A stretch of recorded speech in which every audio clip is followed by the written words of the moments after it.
Hello,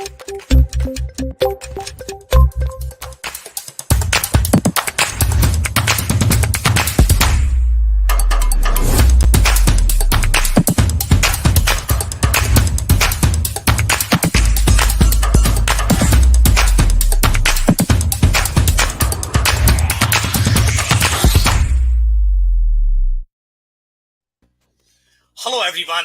Welcome to today's show. And if you're joining for the first time, this is part of our digital transformation series, for which we meet every Thursday at 5:30 p.m. Eastern.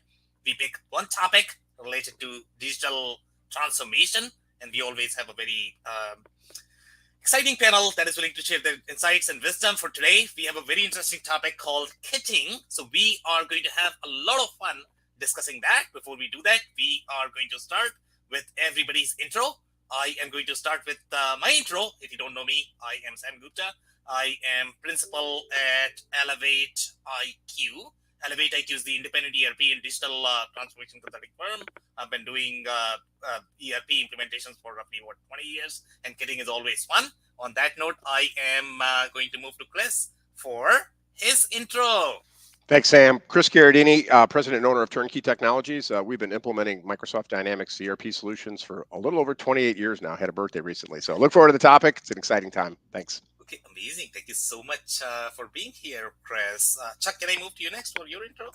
Yes, sir. Thank you, Sam. My name is Chuck Coxhead. I create warehouse superheroes. I make them fast and accurate with mobile and wearable technology. I have 35 years in manufacturing. It's all I know. I've done about everything in manufacturing you can do. Okay, amazing. Thank you so much for being here, Chuck. Dave, can I ask you to introduce yourself next? Yeah, thanks, everybody. Hey, everybody. My name's Dave Chrysler, and I own a operations consulting business working with manufacturing leaders to help them systemize their business.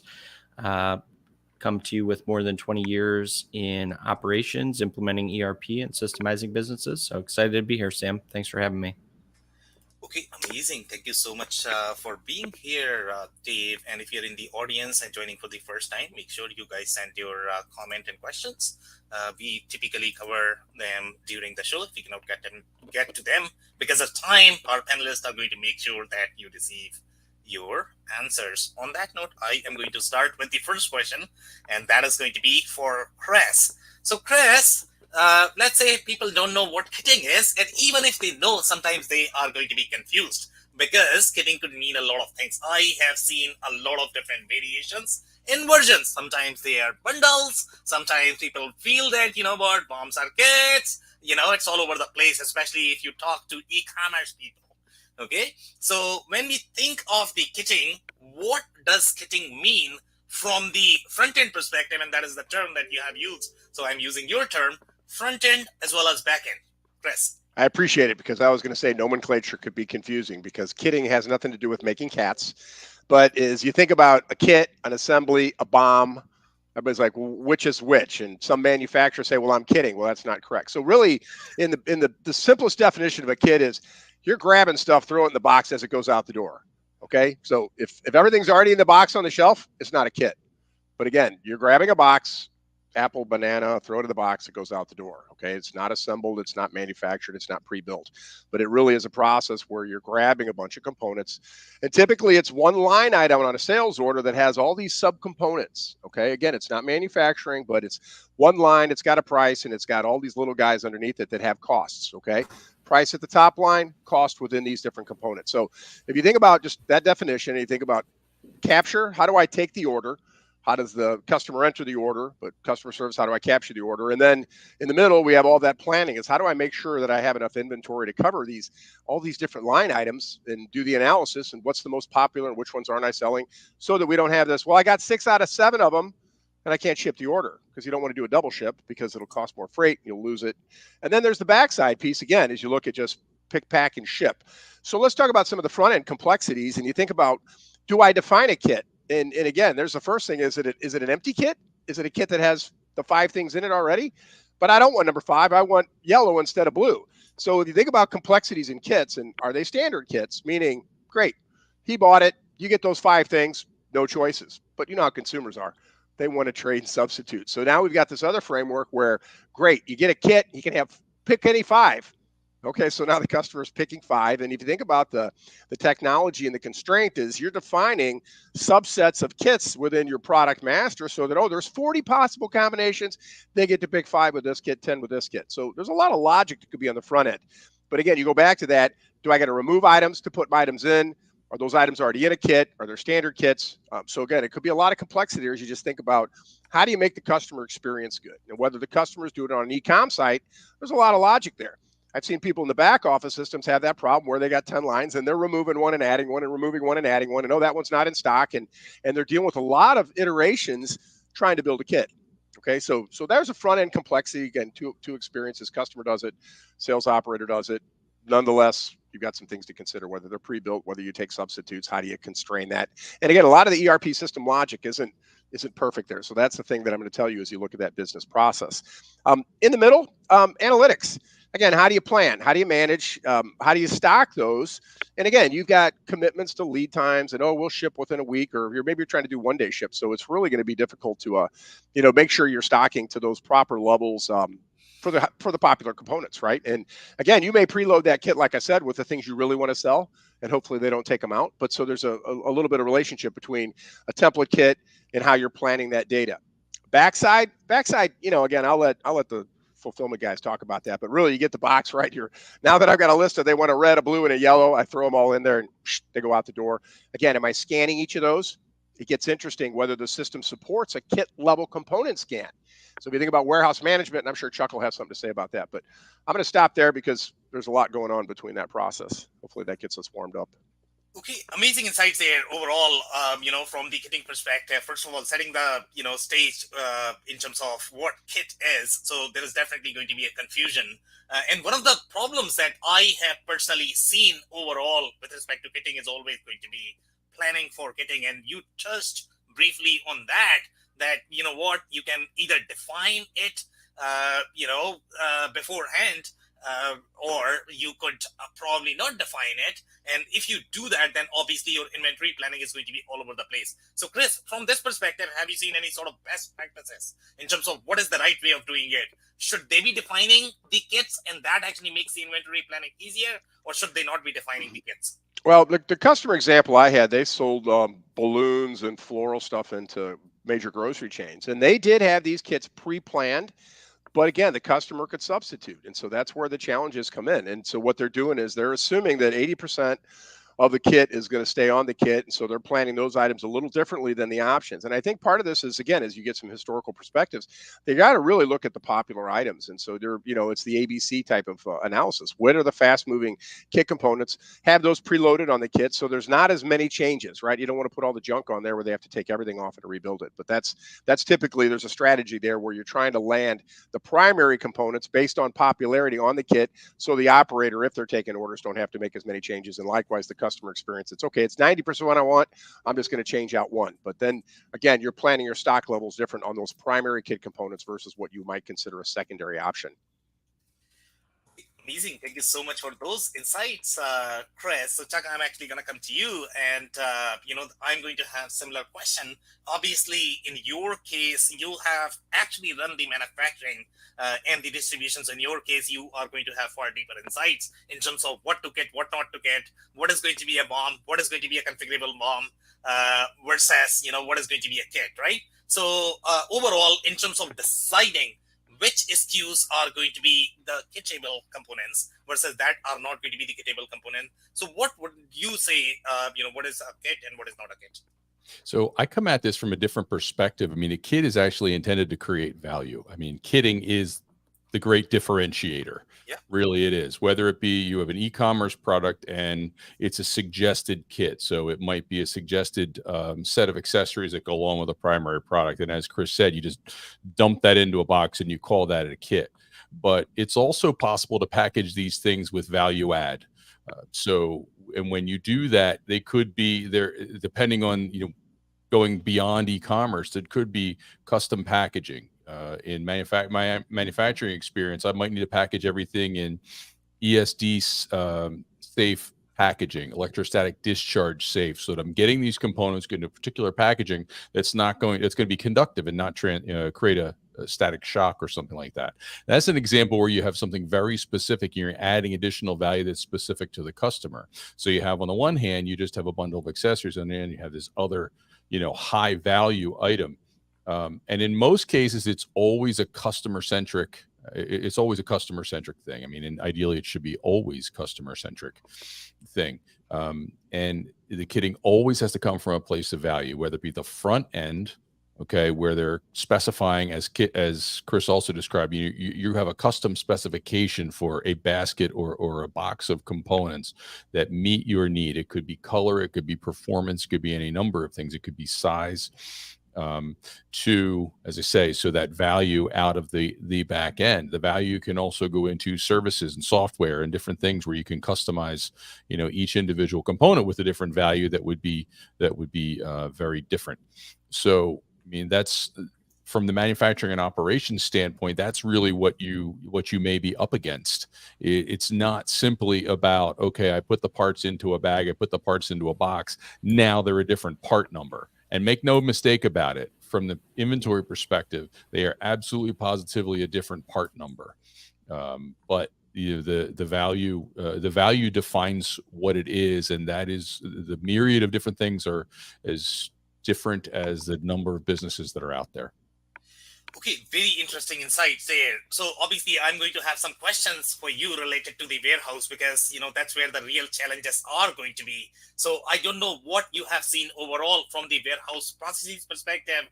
Do you typically recommend that, if you are doing the kitting, then they should be prepackaged and then they should be stocked in the warehouse, or should they be more of the kitted as they are picking in the warehouse? So in your experience from the warehouse perspective, what is the right way of kitting? So in my opinion, you really should not add that value and turn it into another SKU until, first of all, you truly understand what's in demand. Okay. You also want to add that value as late in the process as possible. The worst thing that can happen, especially in a distribution operation where margins are pretty low compared to other types of businesses, the worst thing that can happen is that you have to add additional labor to de-kit something in order to create something else. That's a no-no. You can quickly turn your business into a loser if you get yourself into that sort of pickle. So the latest you can add that value in the process, the better off. If it's just some things into a box, that's ideal. It's when you truly have good planning data, when you know that this is repeatable, and even then, you have to, take a look, put your industrial engineering hat on, say, what's the most effective way to do this? I could make 5,000 of these things and I could reduce the cost of this labor that I'm putting into it, this value that I'm putting into it, but I'm going to decrease my agility. I'm going to, create a rigidity in my available inventory that may become untenable to the business. So it takes a lot of planning, a lot of understanding. So add the inventory as late as possible and don't get yourself into a box, a literal constrained box. Okay, amazing insights there. Thank you so much, Chuck, for that. So, Dave, I am coming to you, and obviously you come from a very, very, very different industry, and I don't know whether you have seen the kits in your industry. If you have seen, what are those kits? Do you follow the similar rules as what Chuck pointed out? Because the kits in the FMCG industry are going to be very different from, you talk about manufacturing, print manufacturing. That's a very, very, very different industry. So in your experience, what have you seen? What works when it comes to thinking about kits? Yeah, I think both Chuck and Chris hit on a bunch of really great points. And, from my experience, it all comes back to, the data behind it, right? If you do not have clean data, if your inventory is not being tracked well and accurate, it's going to add to the confusion when it comes to not only creating the kits, but then clearing those, through your inventory system. And I agree with where Chuck was going in terms of, at what point do you create those kits? Because and again, tying in what Chris was saying, if you have these predetermined kits, which I'm not necessarily opposed to, and I've seen some really good predetermined kits that satisfy that customer need. So obviously, I do agree that's first. You have to, it's customer dependent based on what they're looking for. But in both of those scenarios, I've seen situations where it has worked out to create pre-made kits and put those back into inventory as an actual SKU, which isn't technically a kit at the time it gets fulfilled, but you have those same processes within that subassembly that you're trying to create.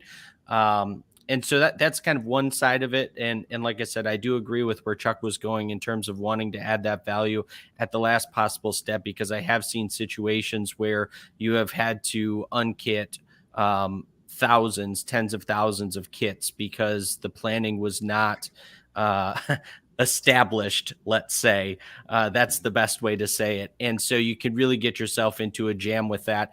And you can really not just the time it takes to deconstruct those kits, but you could be talking about thousands, tens of thousands, hundreds of thousands of dollars in obsolete inventory along those same lines if it's not been planned well. And there's some other ways that you can maybe clear through that inventory, but those are some of the challenges that I've seen, kind of tying back to what Chuck and Chris were saying. And the other thing I would add in my experience is those internal processes. So even starting in that customer service side, Chris, I think you mentioned it, but how those kits are laid out in the order entry and making sure that it matches up with what's actually going to happen out on the shop floor and through inventory, the rest of your processes, because you don't want to be spending additional time either adding or removing those items as maybe it's a custom kit that comes in from e-com. So you have to be mindful of that, and you really have to make sure that you're looking at the detailed part of the process to not only satisfy what the customer demand is, but how it's going to flow through your entire operation. Okay, some very interesting commentary there, and you added some very interesting layers that I want to peel some more. And that is going to be number one. You mentioned the term called subassembly, right? And subassembly, typically, in my experience, is used more in the context of BOM and when you are doing the manufacturing. So I don't know whether you guys use the subassembly as part of the kitting process as well, because sometimes that could be confusing. What is manufacturing and what is kitting? These two are very different things. Sometimes people mix them. And in my experience, that actually throws off your inventory.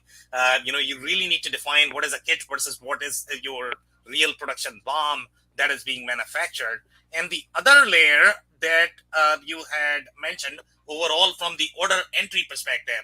So there are two ways of doing the kits. In some cases, you want to reveal the components that are going to be part of the kits. In other cases, you cannot reveal it to the customer.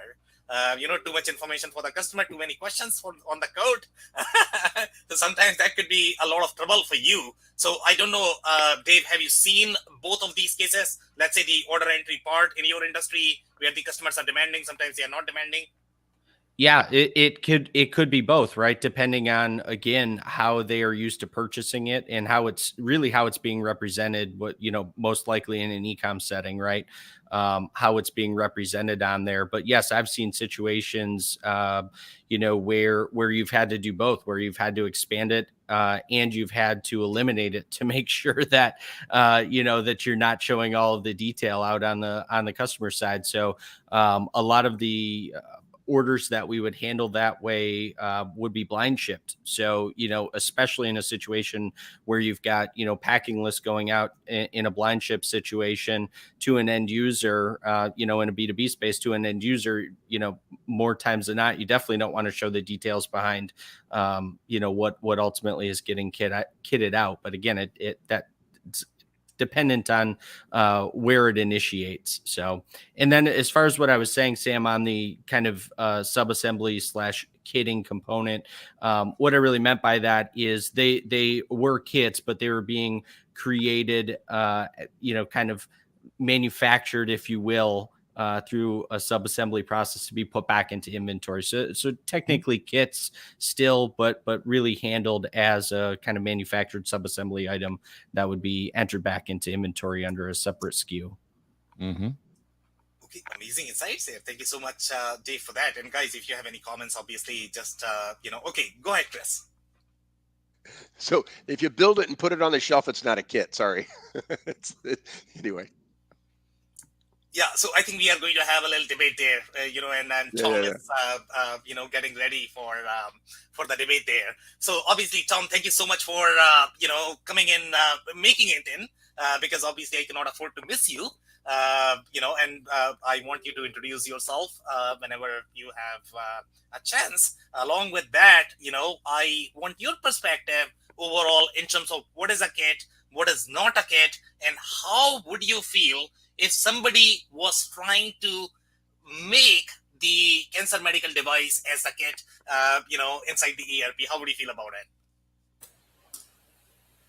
Well, so several questions there. So first, again, apologies to everyone. My name's Tom Rodden, former CIO at a med device company. Sam was asking me specifically about med device and kitting. But I'm also an ERP consultant, and in a prior life, for 10 years, worked at GE as a logistics leader, director of logistics for GE Lighting at one time. So was involved in operational processes like kitting, not just as an IT support for those operations, as I've later evolved in my career. So anyway, the topic is of great interest to me, and Chris got to disagree with me quite violently and directly a week or two ago when we were on drop shipping. So now I'll take the opportunity to disagree with Chris. I don't believe that pre-building kits renders them not kits. I think there is an option to pre-build or just in time. I think, at least for me, the definition of a kit is that it's not really an assembly of parts into a single unit, into an actual assembly. It is still a collection or just bundle of separate items that have been, in typical cases, put into a bigger box. They've been packaged with some bubble wrap, shrink wrap, put into a box. But when the customer opens it and removes the elements, they are separate individual items, even if we've created a single SKU for that outer packaged box that contains these 5 or 10 different items. So at least in my experience and how we've used it at GE, and I've used it throughout my career, a kit is really more of a bundle of components or parts or finished goods that we want to sell as a collection. And they could be just in time assembled, if you will, or they could be gathered together in advance and put on a shelf. But they are sold as a separate SKU. Make no mistake about it. That I think is part of the classic kit definition. When I entered into the IT world, one of the key elements to distinguish just-in-time kits versus pre-built kits was kind of what Dave was saying. For just-in-time kits, where we get an order from a customer and it contains, there's 5 different distinct elements that are themselves maybe each a finished good, but they could be bundled together and sold as a collection under a new SKU. For that, as a just-in-time gathering process in the warehouse, where we would have a station to do the packaging and create that feeling of it's a single item in a sense, we used what we called a sales bomb. So that didn't go to the factory.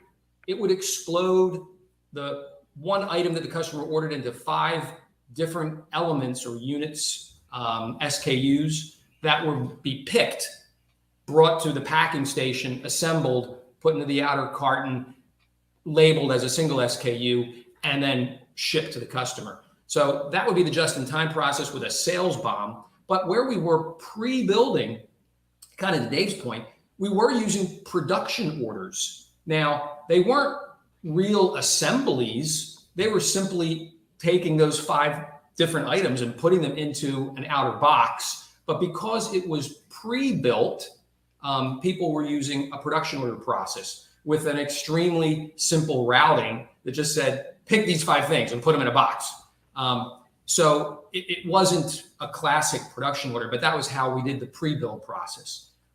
So that may help some people, at least, Sam. I'm not sure everybody would agree with me, but that's how I've always thought of kits and pre-built versus just-in-time built kits. So obviously, very interesting commentary there, and I'm pretty sure Chris is going to have a follow-up, comment there. And I'm sure too. I like this love, between Chris and Tom. This is getting really interesting. Maybe Dave, you should pick somebody, man, and make it interesting. Okay, so Tom, the question I'm going to have. Chris is ready. He's ready. He's ready to jump in. But go ahead, Sam. Okay, so the question I'm going to have for you is the people who are not really familiar with the operational process and they are not familiar with how to structure these SKUs for the kits, for them, sometimes it could be very confusing. If you think about it from the data model perspective, from the structuring perspective, let's say if I compare a pallet and a kit, they could appear very similar. So let's say if you were to compare a pallet versus kit, how would you describe a difference to a manufacturing executive? They just don't know what's a pallet versus what's a kit. You said a pallet. Yeah. A pallet. Yeah. Let's say you're building a pallet or container, as opposed to building a kit, right? I mean, that could contain a lot of different SKUs and the items. Yeah. And that's what you would do, let's say, in a kit. Well, I mean, a pallet is not typically an SKU. It may be a collection of items, but on the shipping list, on the invoice, in terms of how they're priced and billed, they are all separate items. And when you unwrap, take off the stretch wrap and take apart that pallet, it is still a collection of completely individual items from every point of view. There is no actual kit there. There is no single SKU which collects these into a unit. And that unit is not just physical, right? It's from a pricing point of view as well, right? So the kit is much more than, in my mind, a pallet. You can have a big kit that might be pallet sized, I guess, but that is different than what you typically think of as just throwing product on a pallet, stretch wrapping it, loaded onto a truck or trailer. That's not a kit. Okay, amazing insights there. Thank you so much, Tom. And I just cannot wait for Chris's turn because I just want to know what he's going to say to me. Okay. And Chris, I have one piece of advice for you. Do not mess with Tom, okay? I'm not messing with Tom. It's just so analytically speaking. So if in your pre-built on the shelf, bunch of loose items in a box, okay, call it what you want. Let's dig down into what's the data elements on the ERP. You got a one line item now on the SOW on your sales order. One line item. Typical ERPs, you put it's a manufactured item. If you take it, you've got component consumption, you got a finished good. I guarantee it's going through WIP to get into that box loose or connected, it doesn't matter. But on your sales order, you got a single line item. You're not seeing component detail on a sales order. It's not natural to an ERP. Again, now let's fast forward. You sold it. Where's your sales analysis? That item. You get that item as your sales analysis. You have no visibility from a sales perspective of the kit components by customer or by any of the dimensions related to the customer. They're consumed as component usage. You'll get component usage, no question. You'll say, I can tell how much I'm using. I don't know where it's going. I don't know who's buying it. But you lose something there. And again, I think that's one aspect of just pre-built cost, components, visibility. The customer buys a kit, he sees the little bitty details of the kit, and most systems will track the kit level items, the components, through sales analysis. So you'd actually be able to say, okay, who's buying the red apples in their kits? How many did we sell? Where are they going? Is there any type of marketing analysis? But I think you lose that aspect of it. I mean, again, in the end of the day, if it's so popular, you pre-build it and put it on the shelf. Again, it's a production order. I think you would agree with that. But again, I think that's really the major difference I see there. But the pre-build versus the line items, and again, I think the analysis later on is one of the things you give up there. And I think that's it. But it's just like your medical device. You sold it as a unit. You got there. It was a kit because it broke. I'm just kidding. But that's one perspective. It's the sales analysis, because looking at consumption, you're not going to get the same analytics. And again, when you're doing manufacturing, got all this component consumption, right? You're getting your planning data. You can tell what you're using, you're reordering and so forth. But, and again, could you get some popularity based on analyzing component usage? Again, most ERP systems aren't going to have the analytics built to really study the component consumption by markets, by customer, and so forth. So that's the one thing you give up with that approach. That's it. I'm not picking on you too much. So. Okay, amazing. Thank you so much, Chris. Dave, you had a comment? No, I was just going to say, I hadn't really thought about it from that perspective, Chris. And you bring up a really great point on the sales and analytics part of that particular scenario. In the particular case I was talking about, since I was responsible for operations, I didn't really care about that side. So it didn't impact me. Kidding, of course. So, but Yeah, that's kidding it's or a real kidding? it's a really great point that I did not consider. So thank you. And I think there's another way to look at this as well. I mean, you're talking about direct and indirect labor as well. If you're actually creating this, if you're creating a work order, you have a chargeable work order to which you can do direct labor. If you have a sales bomb, okay, and your packaging time, whatever time you have, all of that labor is going to indirect. Now, this is where I get on the side of the CFO and the controller and say, okay, you know, and in most cases, we want as much direct labor as possible, okay, into our processes. So, you know, keep our overhead low to oversimplify it. So there's that financial aspect of it as well, where you're looking at this thing and saying, okay, how am I structuring this thing? And honestly, I can see that there are organizations out there that it's just a function of their mindset. I really don't care. I'm just going to put all my shipping toward, you know, all shipping and packaging toward indirect labor, and I'm going to minimize the number of work orders because it's just easy and that's just the way I do it. And you could come across that, I'm sure. Likewise, you could have just the opposite, where they're just going to put everything into a work order as much as possible and push it through my system that way, depending on the bent of the organization. So I think some of this is going to be subjective to a certain extent, depending on the organization and how they run and choose to run. But I do believe that, you know, truly it is very clear cut. You know, you're putting labor in, you put it on the shelf, it's a SKU, right? The fact that you put it to the shelf or you advance it to the next higher level is irrelevant. You're still delivering it in a sense in the inventory manner. Okay, amazing insights there. So I think, you know, we have very different perspectives overall in terms of what a kit really is. And I definitely want to hammer this point a little bit more. So I am going to offer some commentary from my side, and then probably you guys can add, you know, some more there. So one of the differences that I have personally seen is going to be the capabilities of your ERP system. Some ERP systems are really, really, really deep with their capabilities of kitting. And I think the place where Tom is coming, because SAP has one of the deepest, you know, kitting capabilities. And when we talk about just-in-time kitting versus pre-built kitting, you can do all of that as part of your process inside the ERP system. Now, sales analysis, very interesting point, Chris. Okay, so in some ERP systems, what you could do is you can literally hide this more from the presentation perspective.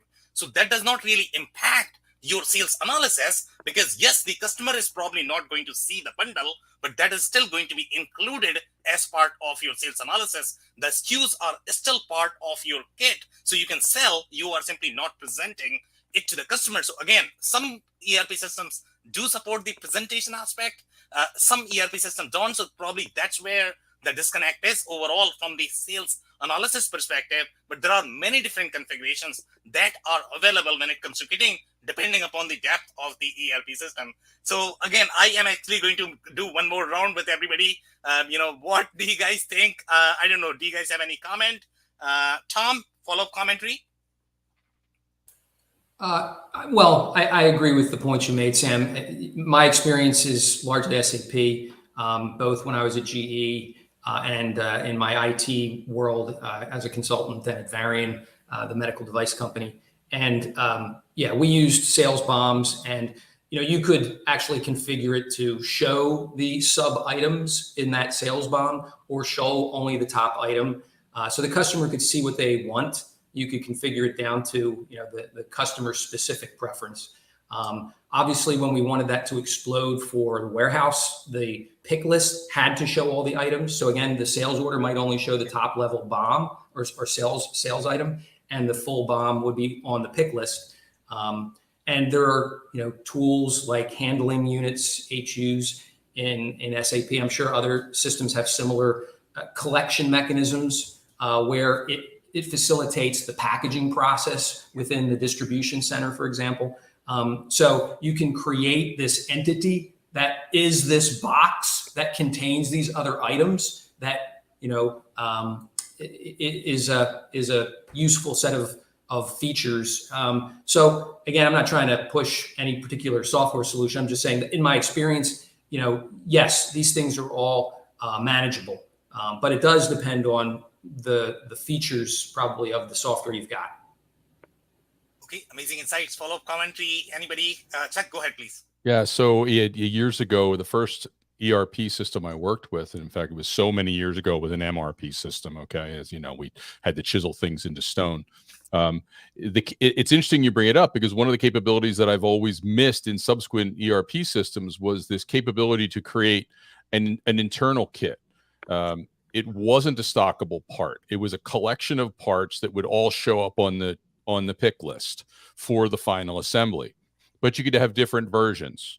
Okay. And the limitation being that because it was a pass-through, if you will, it was a virtual, it couldn't be done if, say, it was a preventive maintenance kit. Okay. You would literally have to create a separate sub-assembly in the system that's actually stockable, even though the bill of material is exactly the same. It could contain a manufactured sub-assembly or sub-assemblies. It could contain glue and gaskets and screws and all the different things, a preventive maintenance part. In your original build, you just pass those things right through to the pick list. Okay. But then you have to have this redundant. It was a neat feature of the system. And indeed, there were many cases where we had to do exactly that. We had to have the bundle and then the SKU, if you will, the SKU being the stockable and the bundle being that way would show up on the pick list because it made a lot more sense. And that was a function of that early MRP system that, frankly, I loved and missed. So. Okay, amazing. Any other follow-up commentary? Dave, Chris, go ahead. Yeah, I'll just add that the sales analysis is not perfect either because, if you're trying to get margin analysis on the kit items, then you get into the revenue allocation part because they're all going to have cost, right? So do you assume the margin's the same for every kit component? So that's one little bit of a distortion there. I'll just point that out. So, you think about accuracy of analysis. So yeah, does that make sense? Yeah. We're priced up here, cost down here. Yep. So that's all I'm pointing out. So Dave, commentary? No, nothing to add. I think everybody's kind of covered it, Sam. I mean, the system that I'm used to, that I have the most experience in, had similar capabilities, as Tom pointed out. And like I said, I did joke about it, but from an operations perspective, the consumption side to me was more important than some of that sales analysis. But I still thought that was a really great point by Chris. So. Okay, hey, very interesting. one more question. So SalesBomb, just to clarify, Tom, SalesBomb, is that go through a configurator or is it literally just a kitting type function in SAP? Because that does bring something interesting. No configurator. It's a fixed set of Components. Finished goods, for example, that you just say, I'm collecting these into a higher level SKU. They can be sold individually or they can be sold as a collection in this higher level SKU. And when somebody orders the higher level in the back end, it may, again, outputs are potentially different, but in the system, you'll get a little BOM within the sales order that you can display wherever you want throughout the process, right? So, but there's nothing more than that list, if you will, of components. In a sense, that's what I described. The parts have to pass through to a pick list in the different system, But and what I was thinking of was more along in the manufacturing process, in that final assembly build and the multi-level bill of material. What you're talking about is just that sales BOM, and that's exactly what it is. It's a pass-through because somebody's got to know what to pick. Yeah. Yeah, and just to be fair, when you talk about the configurable BOM, they are not going to be as strong with systems such as SAP. Other systems have far deeper configurable capabilities. Those are different. But sales BOM and kitting is probably deeper with systems such as SAP. Okay, so the next segment I am going to open up, and that is going to be for Chris, okay? And that is going to be one of the things that Chuck mentioned, and that is related to, let's say, the preventative maintenance, right? So he mentioned that there could be a BOM. Now, can a kit be used in that scenario as well? Because that seems to be more of the manufacturing, and sometimes that could be confusing for a lot of people when you look at different inventory. So in my case, again, depending upon the depth of the ERP system, some ERP systems are going to have just one form of inventory. Some ERP systems have 5 different forms of inventory. So one is going to be your product inventory, then one is going to be your MRO inventory, then one is going to be your what else is left? MRO, and then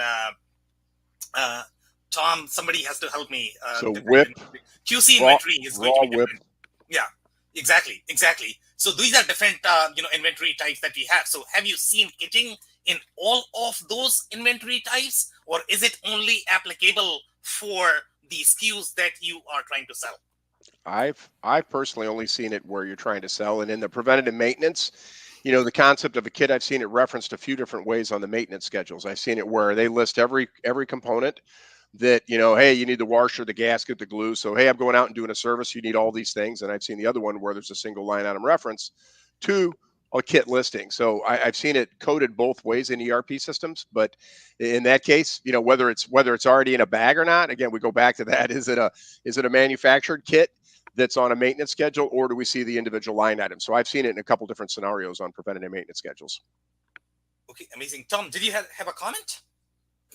I was going to say that in terms of real sales bomb type functionality, I have only seen that for sales to end users, not in the service process. That said, I have seen the use of kits as collected groups of parts, not an assembly in a technical sense, but just a collection.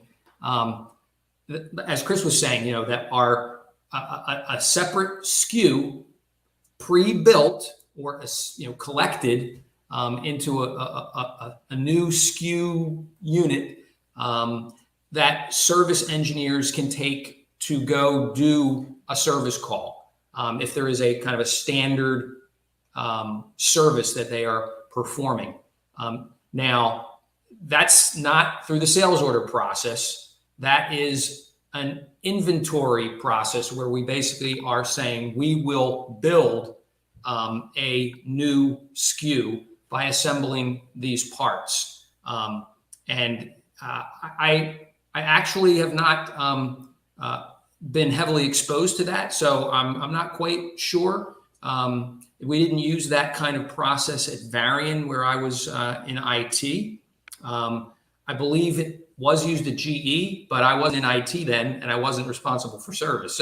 So I don't know exactly how they assembled those parts into a package that they could then give to a sales or service engineer and say, here's what you need to go perform that service. But I know it is done. Okay, Chuck, do you have a comment? Yeah, I'm thinking about a specific example in two.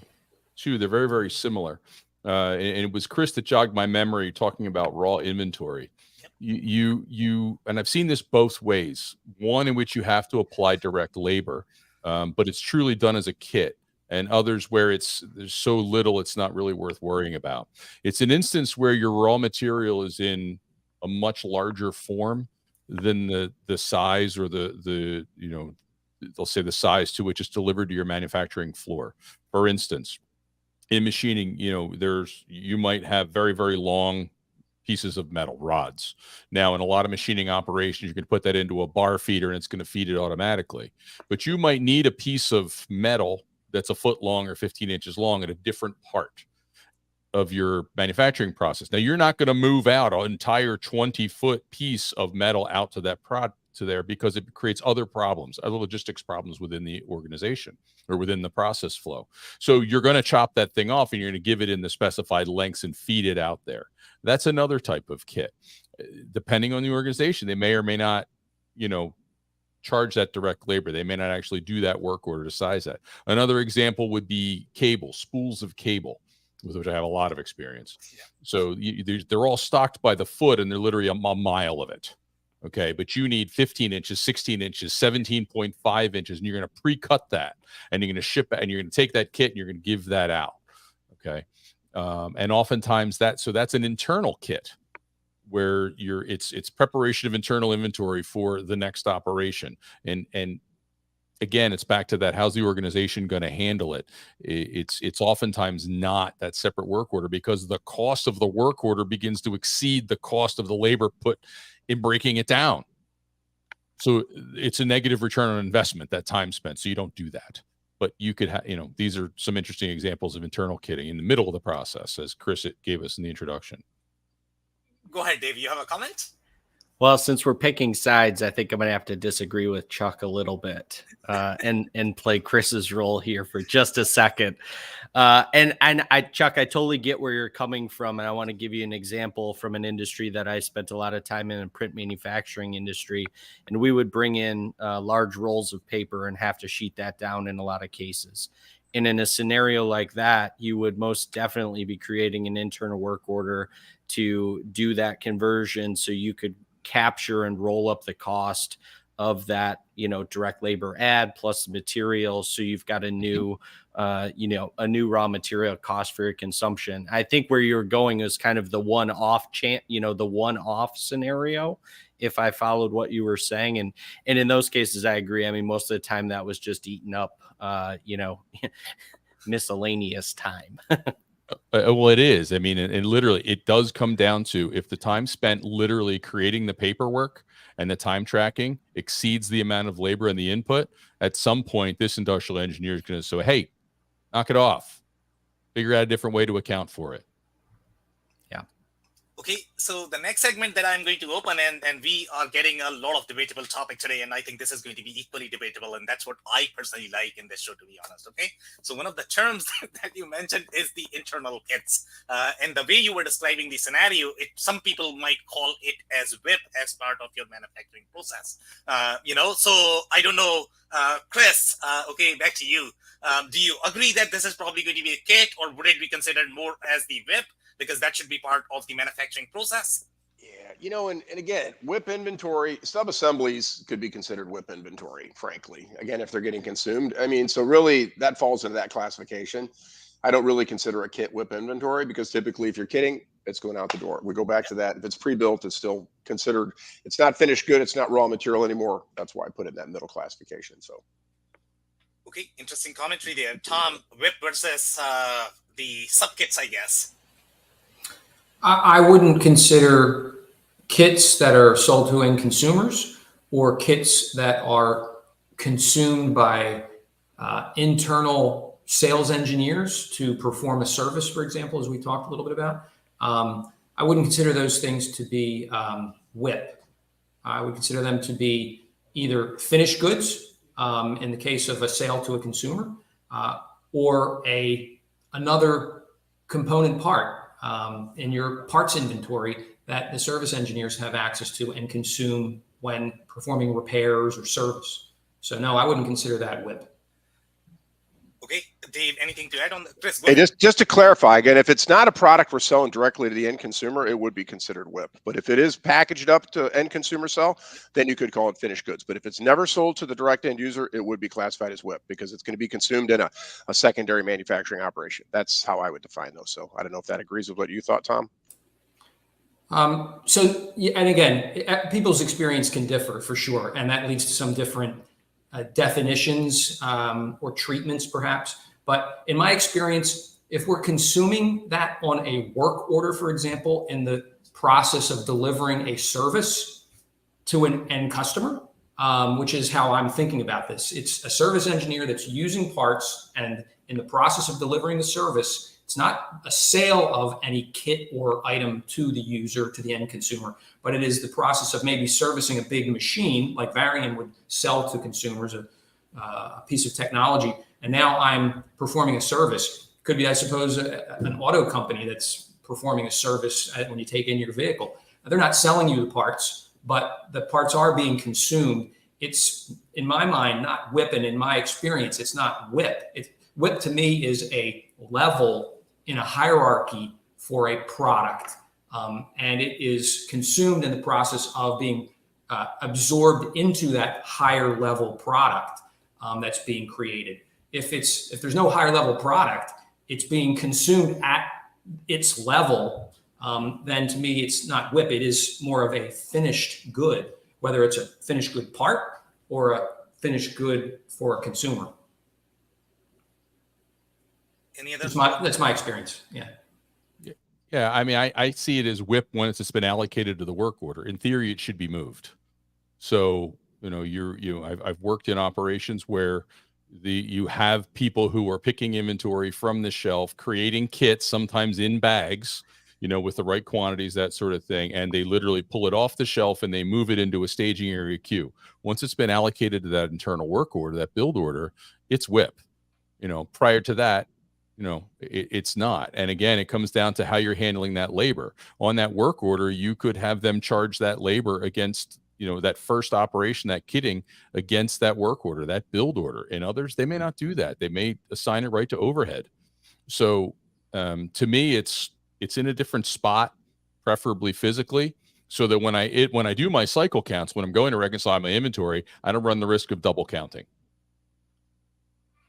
Okay, very interesting commentary there. And the other layer that I wanted to bring in that is going to be equally debatable is going to be the labor allocation to kits. And I don't know if people have seen the labor allocation to kits, because typically that is probably going to be perceived as more of the manufacturing BOM when you are going to have the actual manufacturing process. In kits, you don't really have as much labor involved. So I don't know whether you guys have seen the labor hours to be allocated to kits or not. So Chris, any commentary there? Yeah, I've got a customer that did that. So they actually added a dummy item, that had 1 million units, and they added a line item for this dummy item that there was a labor to the bottom of the kit, so that they would drive that into a applied labor contra account. So they did that. They kind of finagled and put a line item on there to pick up a tenth or whatever they thought it took to pick that particular kit. So that's one way to start reallocating indirect labor to a direct labor or to an applied labor category. So, Dave, in your experience, labor for kitting, labor hours for kitting?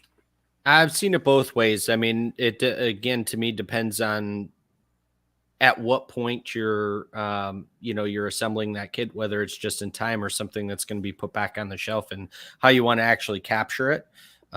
Majority of the time, I would say it's going to be not captured and handled by indirect. The majority of the time, at least in my experience. Well, there's an interesting point going back to the pallet. The shrink wrap pallet, as Tom was talking about earlier, I've seen in food distribution facilities where they're supplying cases, they're supplying individual boxes, and they're also supplying fresh food that has been partially prepared, and they're creating labor. Okay, but it's really a distribution facility, and most everything they do is indirect, if you will. Okay, they capture that and they charge it as a bundle. Okay, but it's truly not a SKU. I mean, if you've got someone who's pulling out 52 carrots, okay, and putting them into a bag, and that's where oftentimes it's that labor comes from packaging. You're putting 52 carrots in a bag. There's clearly labor, but how does the company account for that? Ultimately, they're selling 52 carrots, 16 pieces of celery, a case of soda, et cetera, shrink wrapped on the pallet, and they're going out in that. But how do they account for it? I think it comes back to the organization, and in a distribution, they may just say, okay, that's overall our overhead, and we're going to mark it up, right? This is our multiplier, and this is what you get, in terms of, how you mark up the price. Okay, amazing. Thank you so much, Jack. Tom, labor allocation for kits. So I think I agree with my colleagues in this case. I've seen it both ways. I think Dave said it already, that in most cases, and I think most of us agree that it's usually handled as indirect. I've seen an example. I've been part of a company where what Chris described as an extra line item to help account for the cost of the kitting process. I've seen that in one instance myself, and I've seen where in a packaging station in a distribution center, using some of the features I was talking about earlier, like handling units, that people are not just putting things in a random box and throwing in completely unaccounted for material, and it just gets assigned to indirect cost.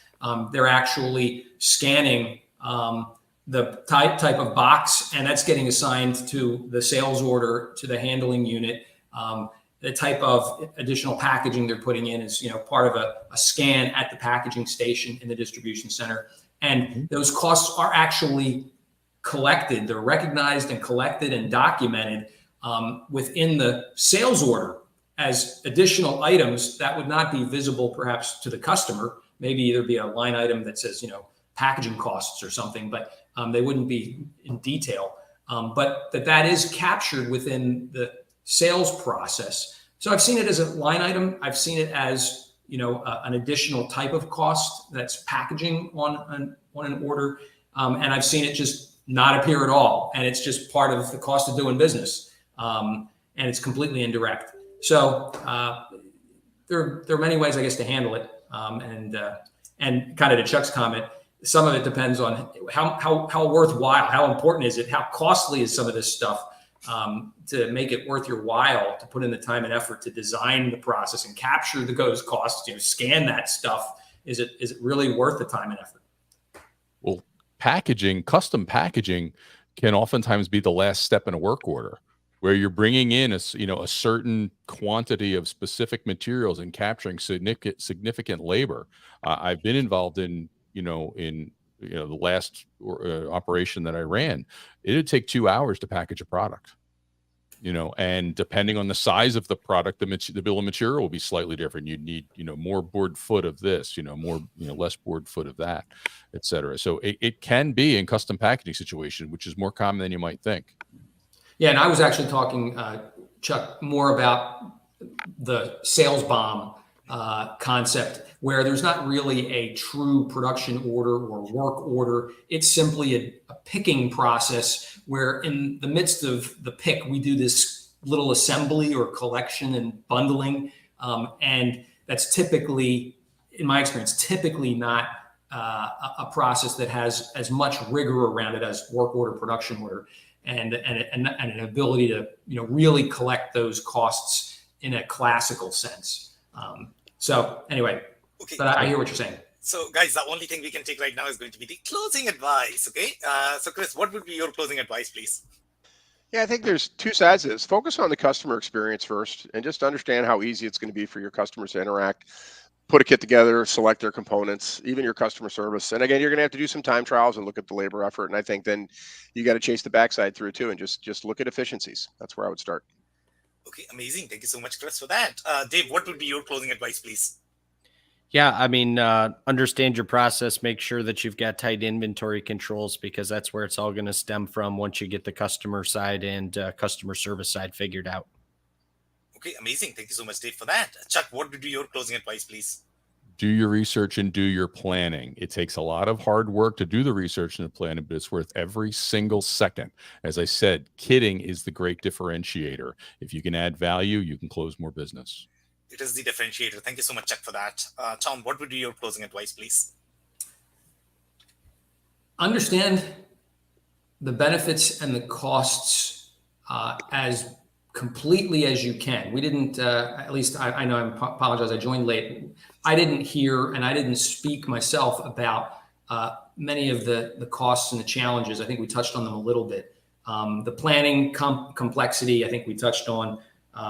The extra cost of having packaging stations that you wouldn't, if you didn't do the kitting, you might not have.